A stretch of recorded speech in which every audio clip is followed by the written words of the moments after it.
Έχουμε την τιμή να έχουμε σήμερα στο κλειστό γυμναστήριο της Αγιάς τον κύριο Περιφερειάρχη, τον κύριο Αγοραστό, ο οποίος θα μας πει τι ήρθε να μας πει σήμερα.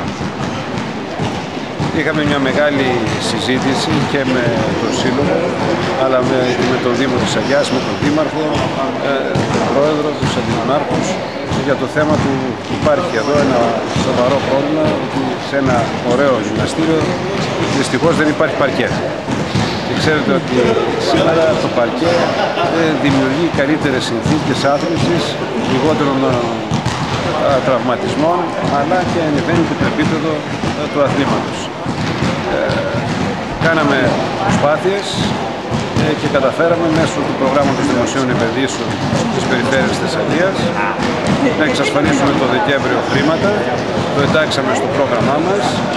Κάναμε δέσμευση των χρημάτων από εθνικούς πόρους για τα χρήματα αυτά, γιατί το ΕΣΠΑ δεν χρηματοδοτεί αθλητικά έργα, και συνεργασία με τον Δήμαρχο πρόκειται το επόμενο χρονικό διάστημα να δημοπρατήσουμε και να εκτελέσουμε το έργο, ώστε εδώ η ομάδα που το αξίζει άλλωστε, είναι μια καλή ομάδα, να έχει ένα καλύτερο γήπεδο, τα παιδιά να μην έχουν τραυματισμούς και ύστερες συνέπειες από το ότι παίζουν σε γήπεδο με πλαστικό.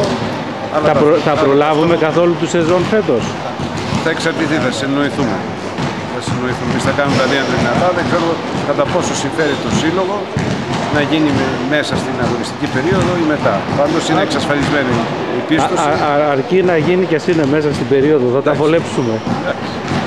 Αυτό θα το συναποφασίσουμε, ναι. Γιατί δεν είναι πλέον, είναι και ένα θέμα εύρεμης λειτουργίας των ακαδημιών, του πρωταθλήματος και του Συλλόγου. Θα το συναποφασίσουμε.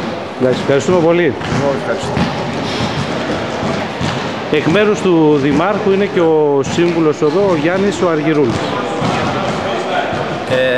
Εκ μέρους του Δημάρχου μας, εκ μέρους του Δημοτικού Συμβουλίου, επίσης εκ μέρους του Διοικητικού Συμβουλίου Ερμής, αλλά και όλων των Αγιωτών, θα ήθελα να ευχαριστήσω τον κύριο Περιφερειάρχη για το παρκέ που μας κάνει στο κλειστό γυμναστήριο της Αγιάς.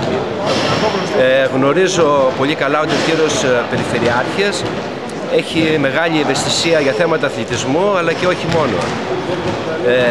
Επίσης γνωρίζω ότι εκτός από τα θέματα του αθλητισμού έχει τρέξει πάρα πολλά έργα ουσίας, θα έλεγα, σε όλο το Δήμο μας, στο νομό μας, αλλά και σε όλη την περιφέρεια. Θέλω να πω ότι είμαστε πάρα πολύ ευτυχισμένοι που μας έκανε αυτό το έργο. Ευχαριστώ πολύ.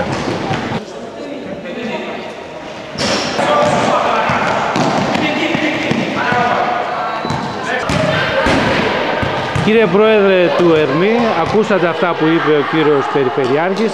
Τι έχετε να μας πείτε? Καταρχήν να πω χρόνια πολλά σε όλους τους αθλητές και σε όλους τους φιλάθλους και προπονητές του Γυμναστικού Συλλόγου Ερμής. Με ευχαρίστηση ακούσαμε τις εξαγγελίες του κ. Κώστα Αγοραστού και του Δημάρχου κ. Αντώνη Κουντάρα Αγιάς για την κατασκευή του πτώματος παρκέ στο κλειστό γυμναστήριο. Είναι ένα έργο το οποίο το περιμέναμε καιρό, είναι ένα έργο που θα βοηθήσει στην ασφαλή άθληση των μικρών παιδιών και των αθλητών γενικά και θα βοηθήσει να γίνεται καλύτερο και ποιοτικότερο το παιχνίδι, τόσο στο μπάσκετ όσο και στο βόλεϊ. Ελπίζουμε να πραγματοποιηθεί η κατασκευή σε σύντομο χρονικό διάστημα.